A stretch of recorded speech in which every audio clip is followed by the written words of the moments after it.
Hello and welcome to the Coaches Roundtable Seminar brought to you by Culture in Sports, where culture is critical to long-term success.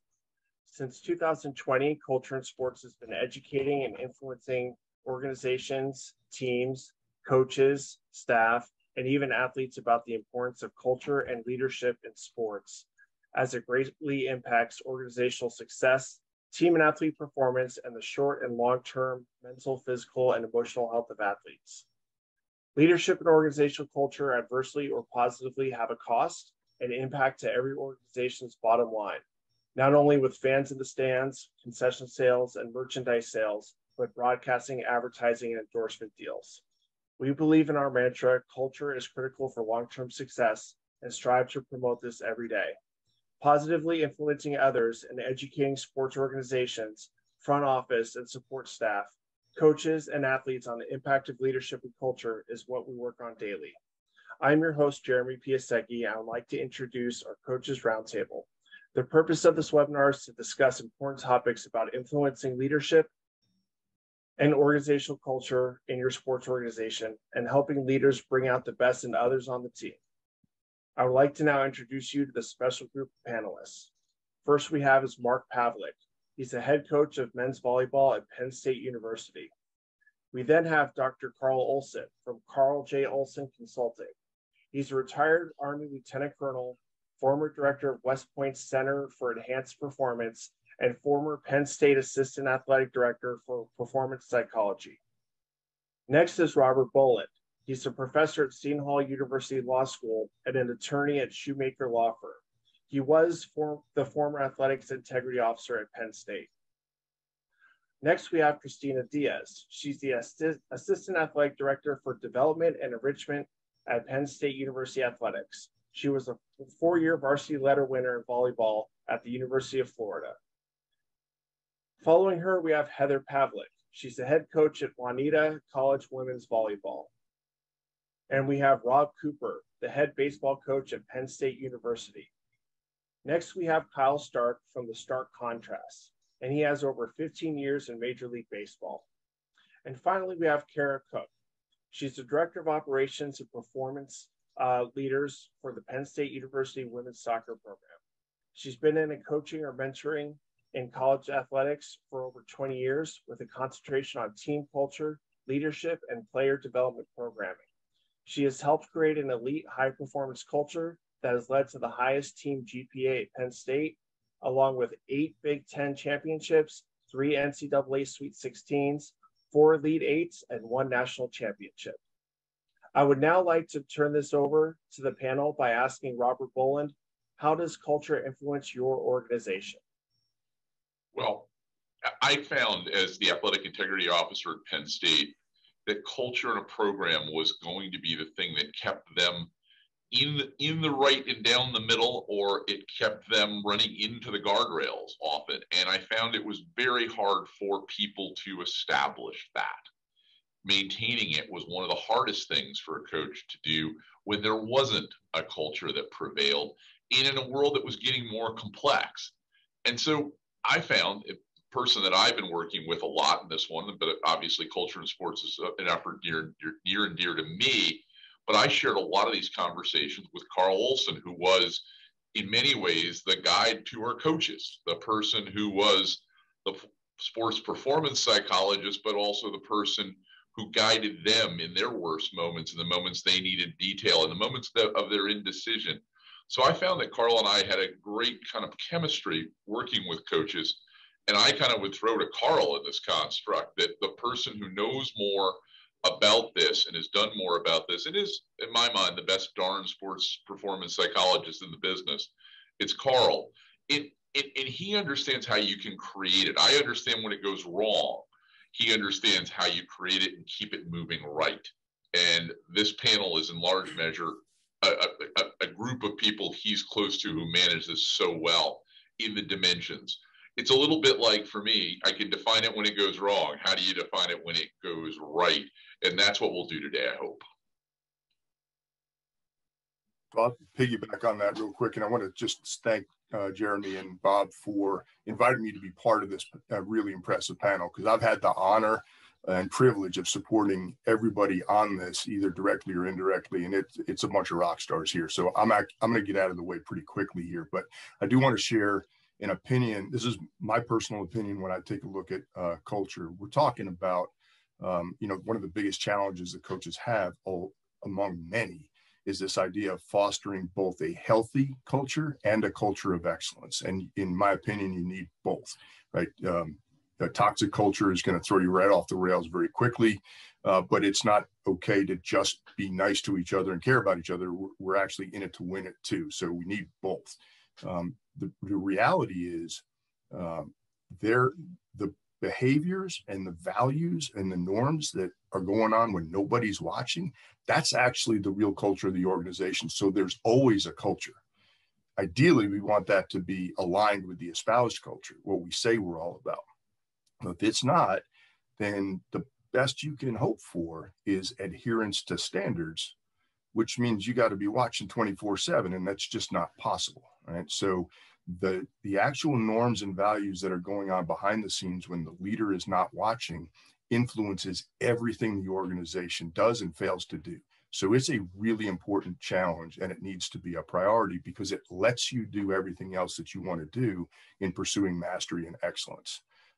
So recognizing that that's the important challenge, recognizing that you, as a leader, you can absolutely drive, foster, sustain, or destroy the espoused culture. I think it's going to be time to kick it over to the real experts on this panel. I'm going to start by putting Kara on the spot because one, she's been in it for a very long time and just kills it. And because every time she speaks, I learn something. So Kara, I'd love for you to kind of take us through the next part. Yeah, I mean, culture, just in terms of how culture just affects our program, I think it touches really every aspect and really sets the guideposts for all of our decision making, from staffing, recruiting, just top down. It really helps set the stage for all of our programming and everything we set up within our team. But hitting on what Carl was talking about in terms of what's happening behind the scenes and making sure that those behaviors and values are happening when we're not watching. I think one of the biggest keys for us in our programming is really trying to empower our student athletes and bring them into the conversation and help them have a voice in those established behaviors so that they can hold each other accountable when we're not watching, so that we're not having to drive that messaging every day. And it's far from perfect, for sure, and it ebbs and flows and changes within any season. Oh, did I just get muted again? Where did you lose me? It was only briefly. You're good. Okay, so I have no idea where I was lost. Say that again. Kara, you left off where it changes when you said where it changes from year to year. Oh, gotcha. Yeah, it just spontaneously muted, so I apologize about that. Yeah, so again, I think empowering the student athletes, bringing them into the conversation. A big piece for us is shaping our language, using a common vernacular, and making that language from top to bottom, from our support staff throughout the group, and really creating as much symmetry throughout helps manage those moments when we're not watching as well, and just creates a common language, a common set of behaviors and expectations within that. But the more we bring the student athletes into that, the more success we found. Kyle, I'd be fascinated to hear how things have happened with baseball and just events in your world on that front.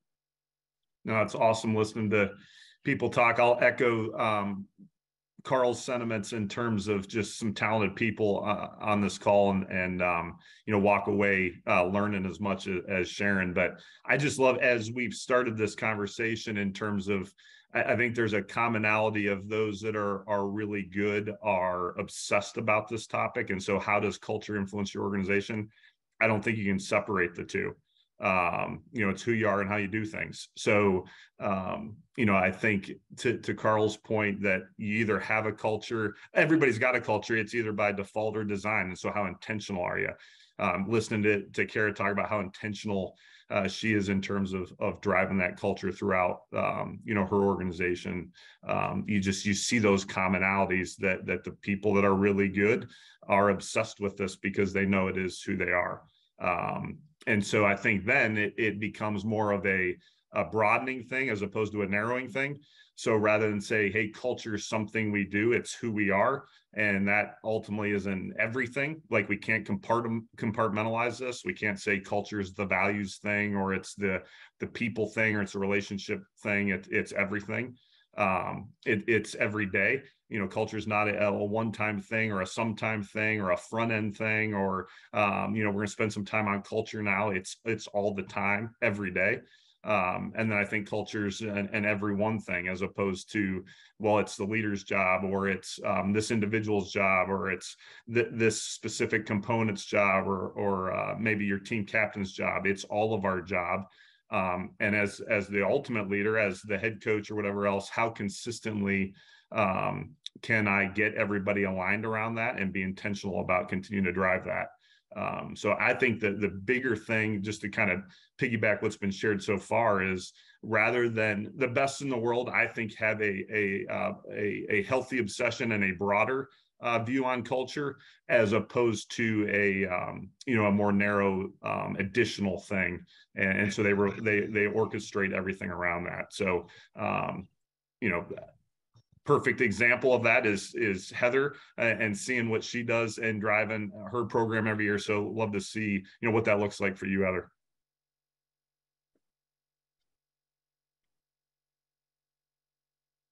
Sorry. I think I'll probably echo some of the same things that others have talked about. I mean, I think it permeates everything that we do. We're in a unique situation where the school is only 1,300 students, and most of the programs that we will compete against are somewhere between 10,000 and 20,000. So we're a unique animal. I think one of the things that we've had that's an enormous advantage over a 40-year period has been the culture, and it stayed very consistent. It's an expectation, it permeates everything. And we've gotten to the point where it's been handed down through so many generations that the players start to take a lead on it, which is exactly where we want to be. As we mentioned previously, we can't be there in every situation, every moment. And especially for us, we're keeping a roster of maybe 22.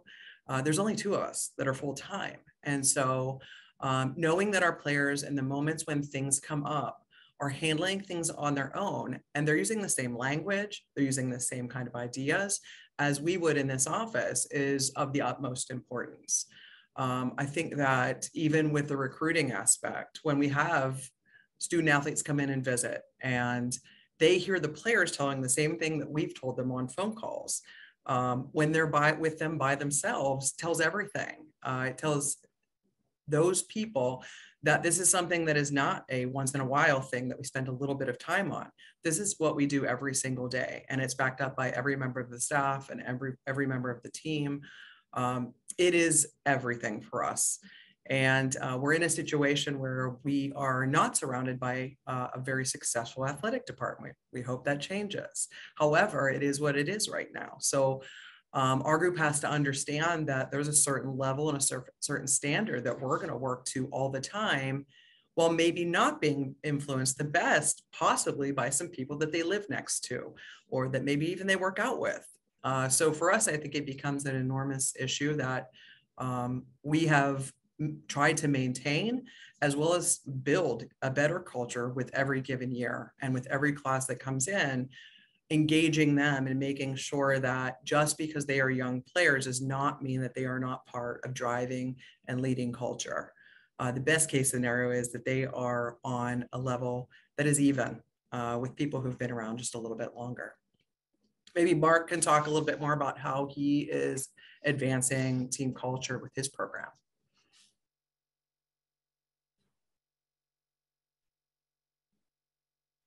There we go. I just try to copy everything that Heather does at Juniata, and try to get my guys to buy into that. Listening to everybody that has talked to this point, I agree with Kyle's simple, but the bottom line of culture is it's who we are, what we do, and why we do it. And I think it's a great definition, but it's a definition. How do we approach building culture with my team?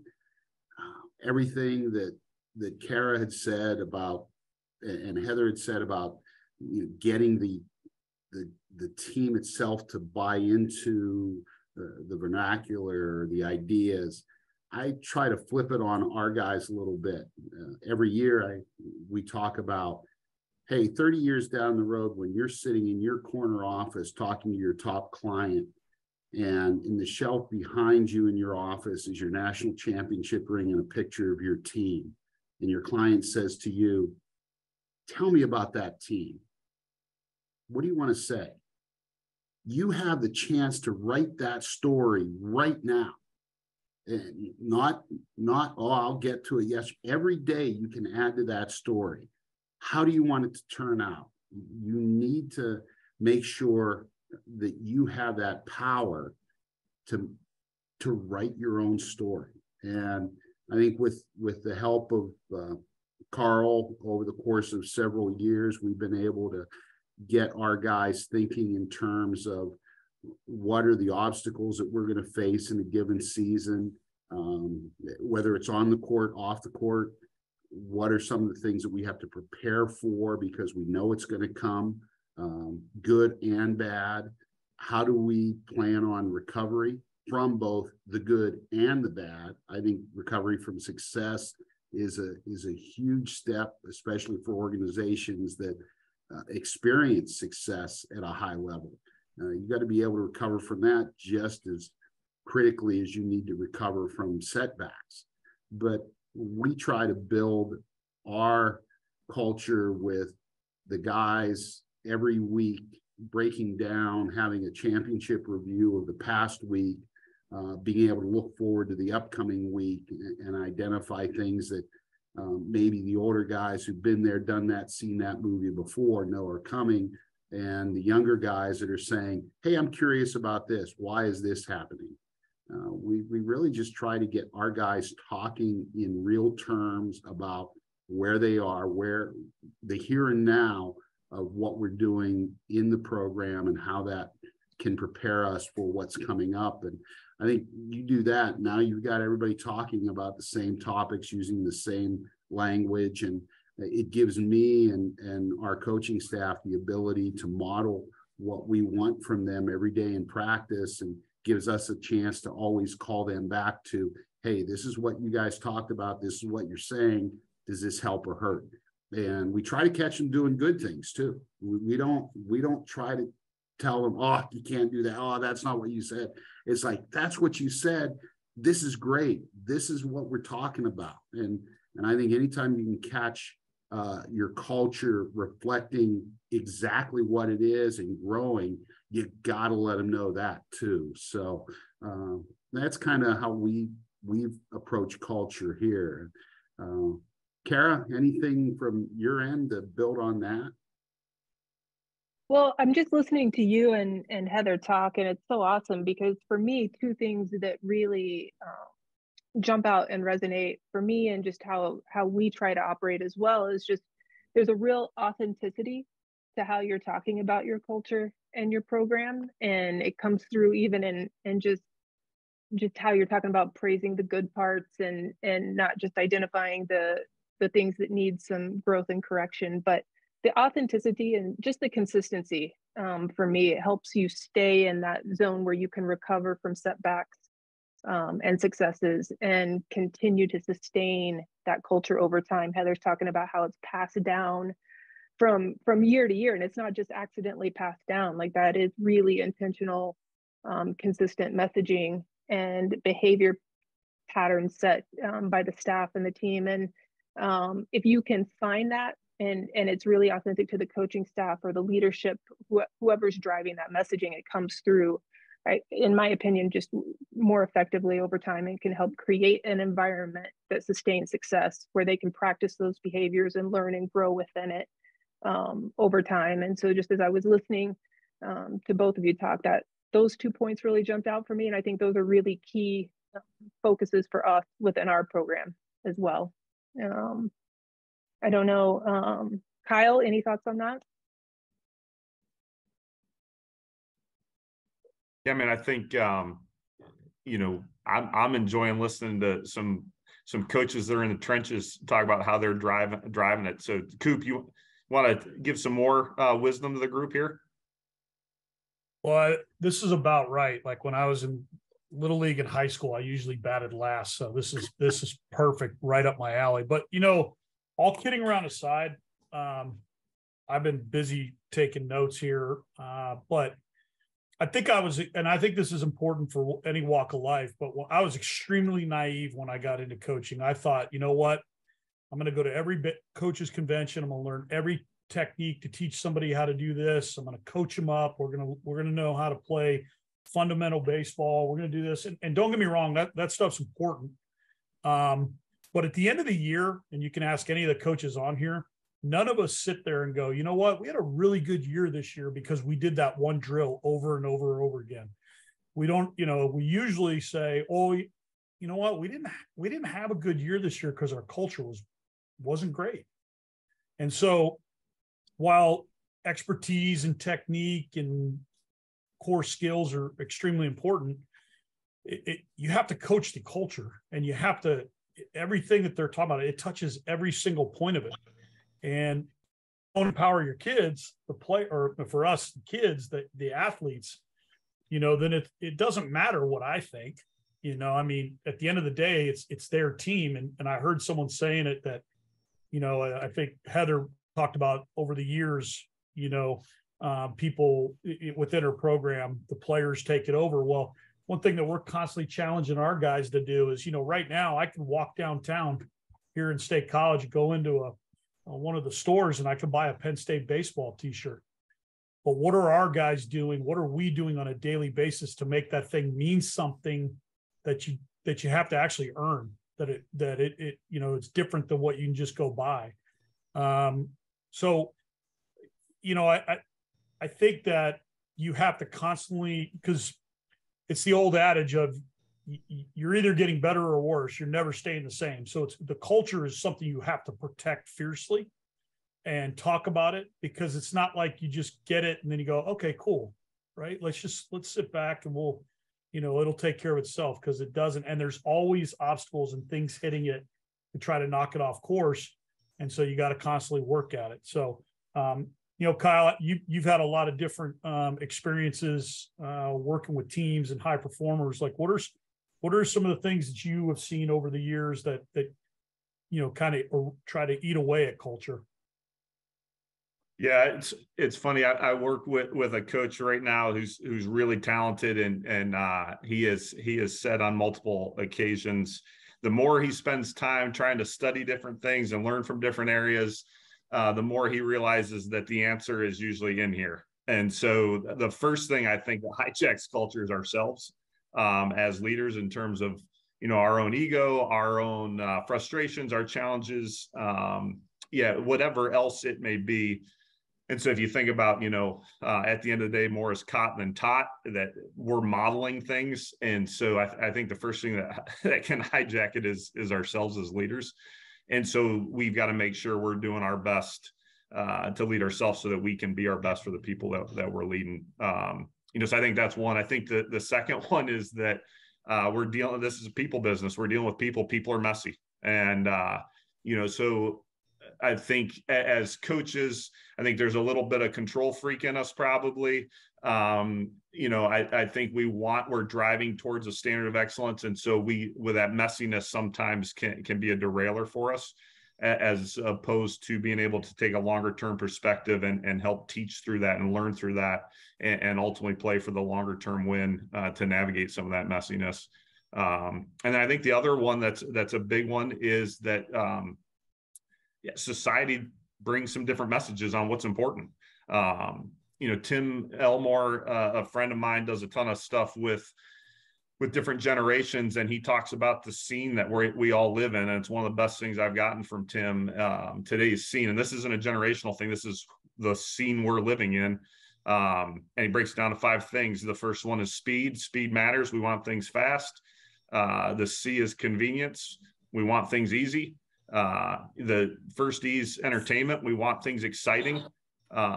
And then N is nurture. We want things safe. And then the last E is entitlement. We believe we deserve things. And so if you go through that, and the reality is, if you think through your day, we're living in this scene. We fall into the same traps. So that means slow's bad, hard's bad, boring's bad, risky's bad, and earning things is bad. And guess what the recipe for success is? Those very things. So I think as a leader, ourselves get in the way.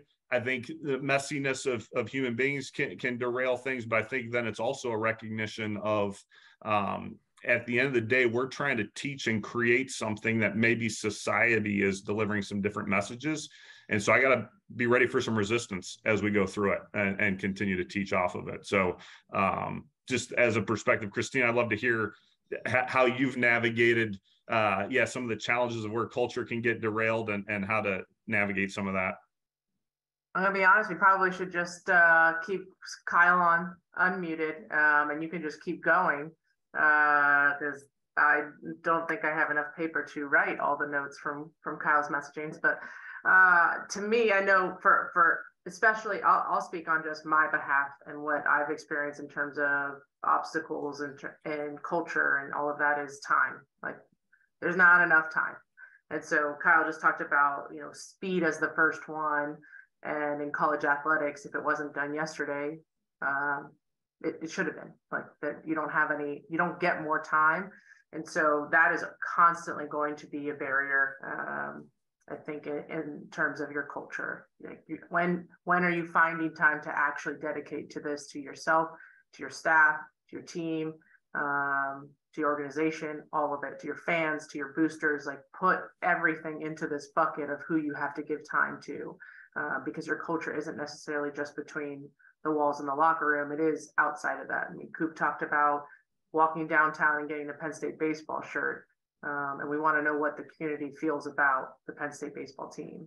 So I think that's one. And I think the piece that Kyle was talking about was society. I think understanding that as leaders, the value component. So we're constantly trying to decide which item deserves more attention. Which athlete am I going to value more? Is it my starter? Is it the 15th person on the roster? And I have to decide that as a leader or a staff member or a teammate or a captain. And so when am I, that is a true obstacle.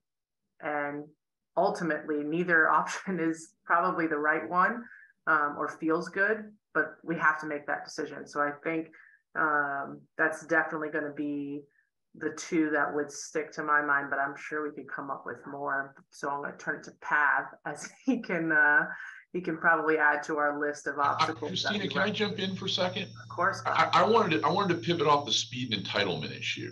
Those are two key issues that get coaches into trouble, put them under pressure, that make bad decisions. How are you affected? How are each of you, or how would you each affect the speed and entitlement issue that seems to so permeate society? Well, I mean, this is Rob Cooper. I think that, one, you got to keep in mind as a coach too. As coaches, we want things done now. We want it done yesterday. And the truth is, whether you're a coach, CEO, whatever, you're not going to get, like, you can't go, all right, let's win, and then let's now we can have a good culture. You have to have a good culture so that you can sustain winning. But I think the biggest piece that I have found in the evolution of my coaching career is they can get information at their fingertips, just like Kyle said, everything's fast. You have to be more educated, more prepared as a coach than you ever have been. And you have to educate them on the fact that hey, look, I understand that you want to do these things and you want it to be exciting and you want that thing that you can pull up on your phone and see on Instagram or wherever. But it takes a lot of hard work. It takes time. It takes sacrifice. It takes all that, and educate them that that's not bad. That's just the price of admission. You know, it's one of the things I tell our guys all the time. Like, if you're an unbelievable musician and someone says, man, you're so lucky that you were born to be a musician. If I'm not a musician, I'm like, I'm mad. Like, no, you know how many times I've practiced, I've sat at my craft and try to do this thing. Like, so it's educating that. And one of the things that I try to do is show them things like that from so many different, I don't just stay in baseball or in the sports world. I try to show them different things from different areas of life. Rob, I think that this is Heather. From the speed standpoint, I think that celebrating small victories for individual athletes is really important because they're all at different places in their development. And I think sometimes all they need to hear is, you are making progress. You were doing what I asked you to do, and it's looking better, or thank you for the effort. You're going to get there. Because I think in some ways they doubt whether they're successful at doing what you're asking them to do, and just letting them know that they are having success, even if it doesn't look perfect yet, is really important. I think it takes some of that speed piece away. I think the entitlement piece is just kind of living it too as a coach, as not expecting things yourself, being willing to do the little things. Push a broom in practice. I push a broom in practice every single day before we play, you know, if it needs it, because I'm not too big to do that. I'm not too big to get a scoreboard out and get it hooked up for somebody like my student assistant who might be running in late from a class. I think that lays the groundwork for then being able to ask that they do the same, that they clean up after themselves, that they help someone who's running late. And I think that lays some good groundwork they can then pass along themselves to younger players as they join the program. I think one thing to piggyback to on this, and Coop, you hit it at the start, is like, if we're honest with ourselves as coaches and leaders, we want things really fast too. And so, like, this, again, this isn't a generational thing. This is a societal thing. And, you know, I think there's so many things that pull us to the short term as coaches and leaders. I want things now. I want to see, you know, I want to win tonight, all the things, and the here and now matters. But I think the best in the world are able to push their perspective longer term. And so, hey, I want to maximize this moment for the longer term, as opposed to just getting consumed with what's right in front of us. I want to jump on something that Kyle just said there too, because from a leadership perspective, I think one of the antidotes to the challenge of time and speed and so forth is having the relationship with your subordinate and your superior, where you can discuss, like, what is the difference between something being urgent and something being important, because not everything that's urgent is actually of value. It's just easy to get caught up in. And so an analogy I've used over the years with different coaches is, you know, being able to identify what are crystal balls that cannot be dropped because they'll shatter, and what are rubber balls that, you know, you don't want to drop them, but if you do, they'll bounce. So it's not going to hurt anything. And being able to separate out and even ask each other, like, is this a crystal ball or a rubber ball? When you start having that dialogue between a leader and the people being led, you realize that in life, there are not that many crystal balls. There's a lot of stuff we can recover from. And then there's some stuff that you absolutely cannot recover from. And I would come back to that healthy and healthy culture of excellence is a crystal ball.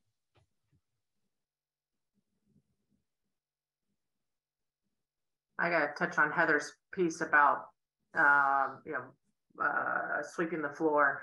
And I previously worked with softball group, and we always, like, you got to pull the tarp, and everybody pulls the tarp. It is the messiest job. There's 1,000% chance you're going to get dirt on your, you know, just wear all black and wear the worst shoes, because you're going to get wet, you're going to get dirty. And I think as a leadership role, no one wants to do it, so you better do it. And you've got to make time to be able to pull the tarp, because it is it's 100% a team component. And I think that's where you get that buy-in of, this the nitty gritty, but if we're all doing it together, then at least we do the hard stuff together. So 100% on that. Just kind of chime in on that too. And, you know, probably everybody on here has read the book Legacy by James Kerr. And every time I hear it, like when Heather was talking, the first thing I thought of was the part in the book when they talk about, you know, nobody takes care of the All Blacks because the All Blacks take care of themselves.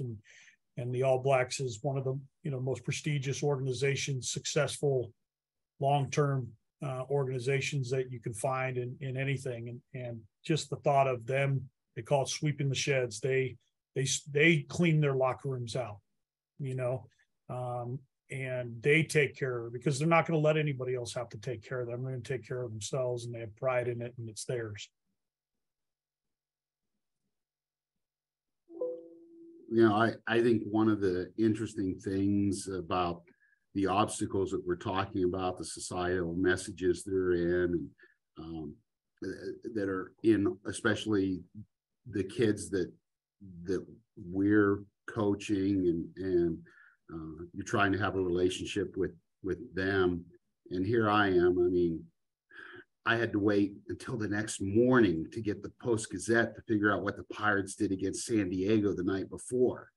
You know, and this generation, they're up at night watching it. I fell asleep with transistor radio under my pillow. Nowadays, you can just guess what they're doing, Pav. Ever since they got rid of my guy Kyle, they've gone even downhill. So I mean, yeah. But thanks. All right. Thanks. I had a good thing going here, Coop. But I also believe that it's real easy to look at obstacles in culture building and how culture can be changed or destroyed by, you know, the big event. And I would submit that most culture is not destroyed by big catastrophic events, but by the cracking of pillars over time. Had a great conversation on culture with a former NFL player, and he relayed that they had a great culture because they had guys that had been together on his team for quite some time, and they had some of the younger guys come in that were not quite the same as they were, but the culture enabled them to all work together. But as soon as the older guys started to leave and retire, now all of a sudden that culture started to shift and change. Was it destroyed? No, but it certainly crumbled into something that's a little bit different than what it was when he was involved. And I think as an obstacle, you got to watch for the people with the best intentions questioning why you do things and not being answered or given time to talk things out.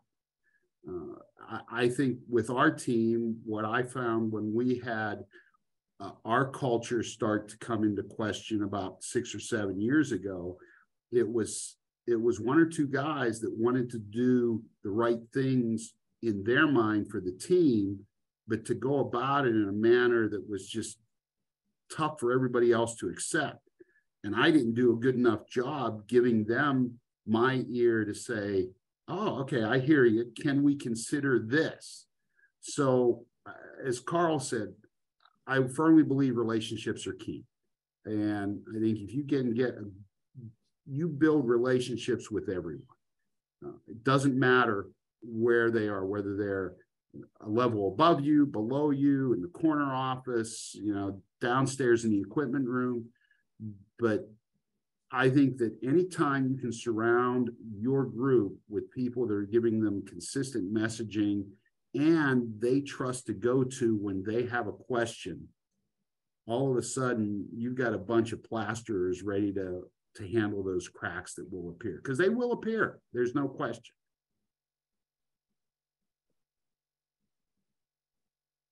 Dina, I wanted to throw a question to you. And you're in a new role where you don't get a game score. You support culture across 31 varsity sports. and are building that as an adjunct to everybody. Kyle, you've been in a role where you didn't necessarily get a score for your efforts either. It was affected by other people. How in somebody in a behind the scenes role, in a cultural engagement role like you've been in, Christina, or Kyle as GM or assistant GM, how do you affect the culture in those ways where you don't have the direct relationship? And Carl, maybe this question goes to you too, in the same way, as somebody who is the coach for the coaches. How do you create a robust culture for everybody that's authentic, unique, when you don't get a score? Oh, Bob, aren't we always scored? Come on now. No, definitely scoring myself. I'll start back and then I'll come over. I think we talked about the cracks in the pillars and finding people to plaster that. I'm going to push on this, and he'll hate me for it, but like our glue, like you got to find your glue, and our glue is Carl Olson. And he's not like your normal Elmer's glue. He's this gorilla glue that continues to find ways to expand in terms of like, he's not just affecting one pillar, he's affecting the entire structure, the roots of the building, and finding ways to do that. And it goes back to that relationship component. Like maybe I don't have the effect of the wins and losses, but when I create an open door, and I say I, but it's we, like our office, our unit, our interns, the students that just want to work with it.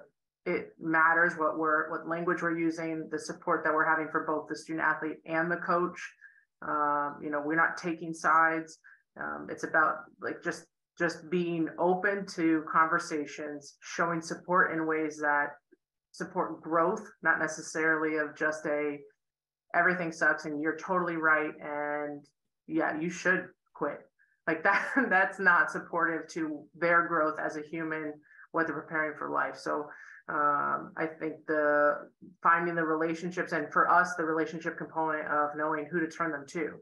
Is it a piece where, we do want to get our psychological services involved, or is it just they need an event session and they need to figure out how to communicate better, and teaching them the skills of communication would be our role in behind the scenes, and being seen, getting out of our office. Like I can't just sit here in my office all day long. Most of the time I'm not. And that's getting to practices, getting to the 6 a.m. lift. When someone needs help with pulling the tarp, you go and you help, because that's going to start building, and it does take time, but building that respect and opportunity to show we're here for it all, like good, bad, the normal every day. But that was Kyle. All Kyle. Let's hear it. Let me put myself on mute and get my pen. Hey, I'm not stepping in front of Gorilla Glue. So let's go with Dr. Carl Olson to connect some dots here for us. I've been called a lot of things, but not that before. Okay, so I would just echo what Christina has said already in that you don't foster relationships so that you can exchange greeting cards. You foster relationships because it allows you to do everything else that you want to do at a high level. And it does start with getting out of your space and go do life with people, right? And be curious as you do it. I love being in the shadows. I don't like being in the spotlight. But in the shadows, you can get a lot of stuff done because you see people when they're at their most vulnerable, when they're at their most open, and fostering the relationships that allow for brainstorming, sharing of ideas, asking good questions, and being curious, especially when we start looking at the human behaviors on a team. There is a reason behind every behavior you see. You may not know what the reason is. They may not know what the reason is, but there's a reason. And when you lead with curiosity, which you can only do once you've already developed the relationship so everybody's comfortable with you asking questions out of curiosity, it will reveal opportunities for growth, right? And that's coach, that's athlete, that's support staff, that's everybody. And so, if you're if you like living in the shadows, if you want to build relationships, if you want to do life together when it's raining, when it's snowing, when there's ice on the ground, when it's not convenient to get out of your building, but it's vital.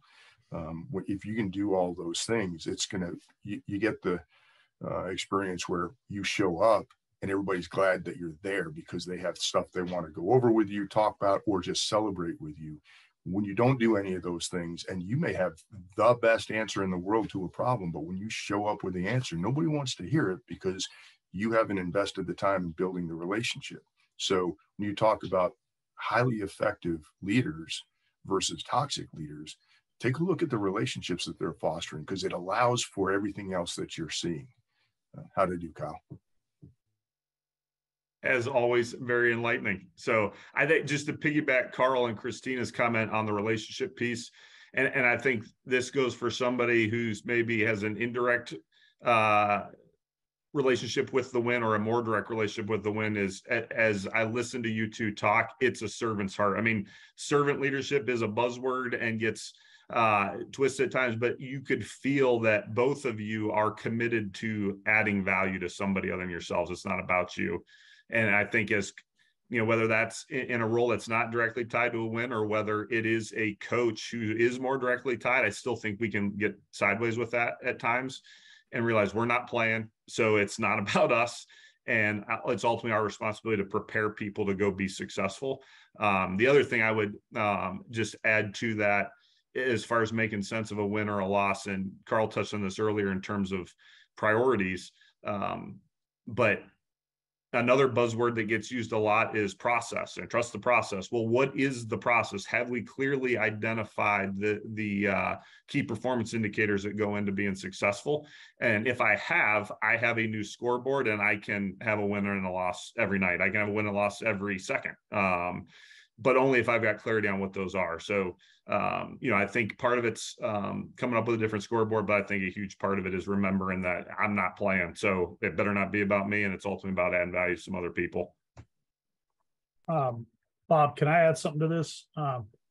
You know, when you ask that question, it's funny because when I look at somebody like Kyle, or somebody like Diaz, Carl, you know, the thing that comes to my mind is that we value them as members of our staff.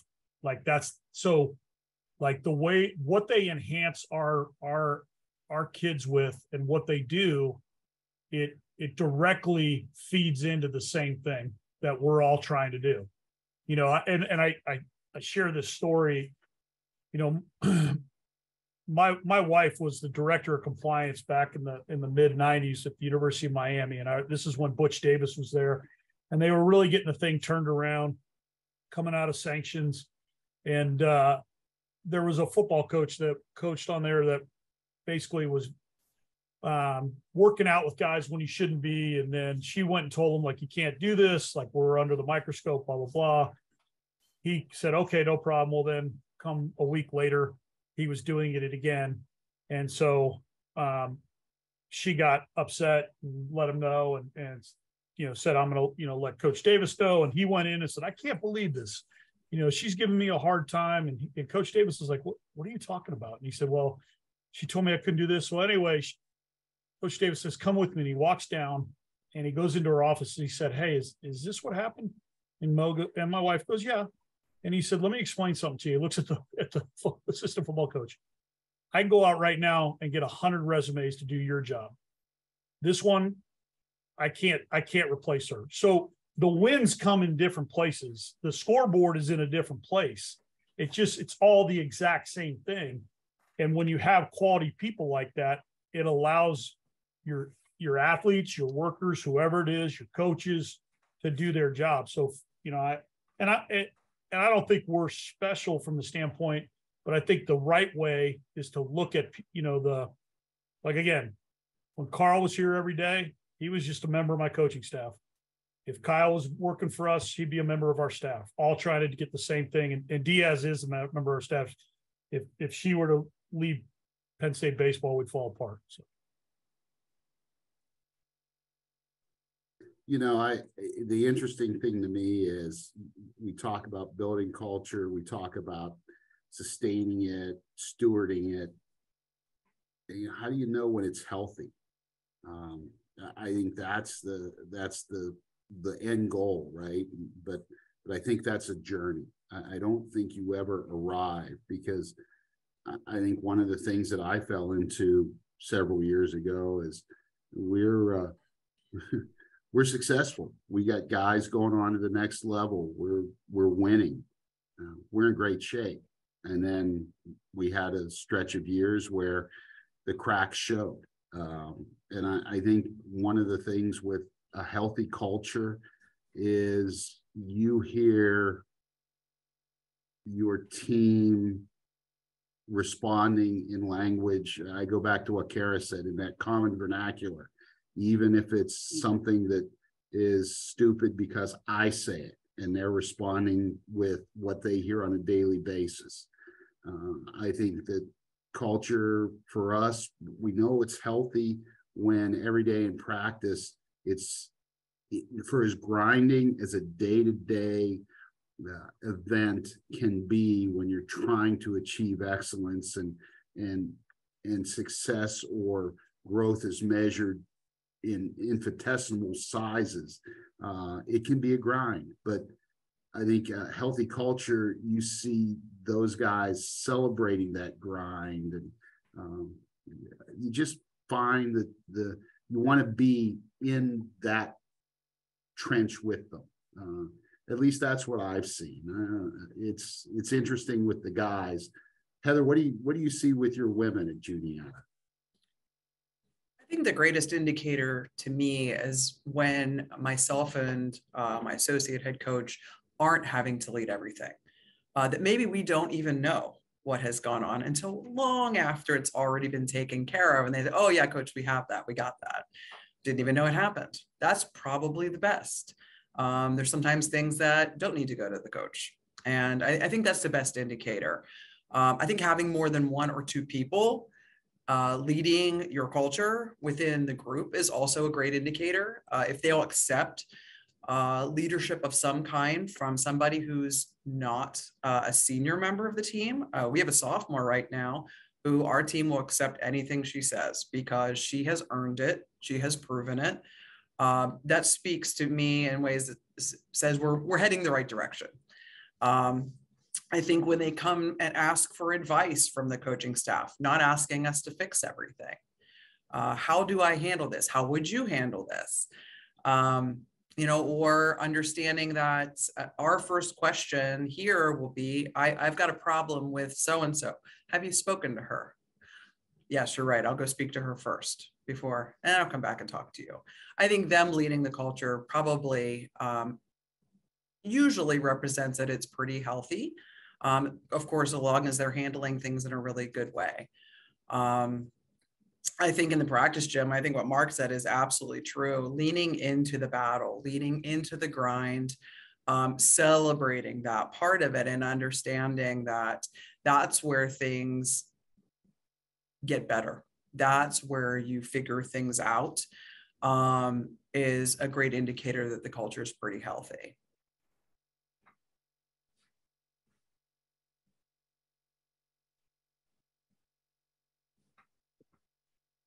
Sounds like we're at a natural kind of topic break here. I want to throw one out to you and because culture and sport deals with club players, youth coaches. But what advice would you give to a parent of a young athlete who's just starting out? You have national championships and all things, but in terms of experiential. But if you're talking to a parent of a 12-year-old who's picking up a sport on a serious level for the first time, what advice would you give to leave with them and how they should interact with their coaches?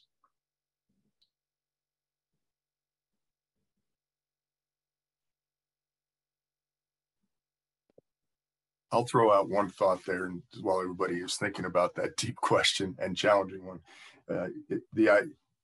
helping them to understand the great value of productive failure. Right? There is no. We go back to Kyle's point on the entitlement piece, and people expect to just arrive and be considered great. That's not how greatness is sustained. Right?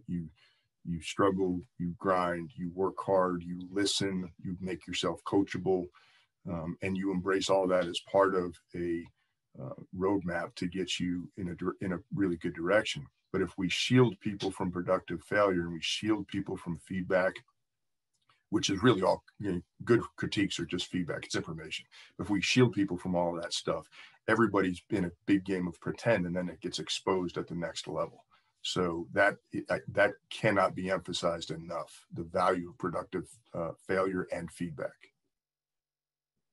Carl, I love the comment of failure and how important that is. Everyone will acknowledge at some point that our greatest, how do you learn best? It's through experience and failure, but then we want to shield and protect us from it as we go through it. So I think piggybacking that the two quick thoughts I have are, number one, as a parent looking for a coach for my kid, or as a coach thinking about coaching it at this level, my focus is going to be obsessed on developing championship character in the kid.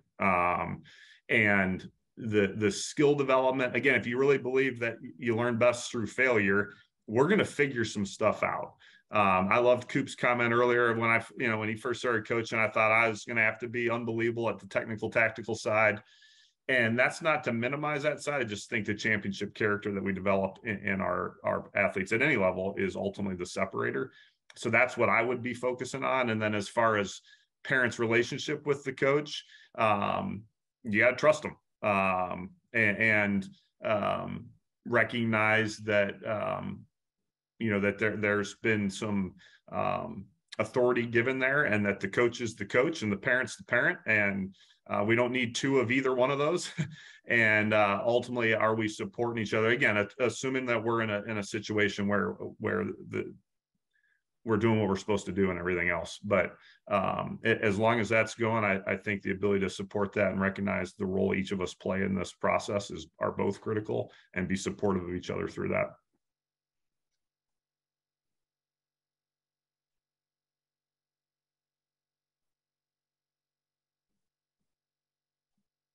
That is really hard to top. So I'm just going to kick it over to Jeremy. This was an amazing discussion about the importance of organizational culture and how each person on a team, athlete and coach, and even the staff have an important role in its development. I would like to thank each of you for your incredible thoughts and your contributions to the Coaches Roundtable. I would also like to take the time to thank all of the attendees for your desire to be better leaders and have a better organizational culture in your organization. And if you'd like to learn more about culture in sports, our different programs, or the Coaches Roundtable, please visit us at cultureinsports.com. Have a great day.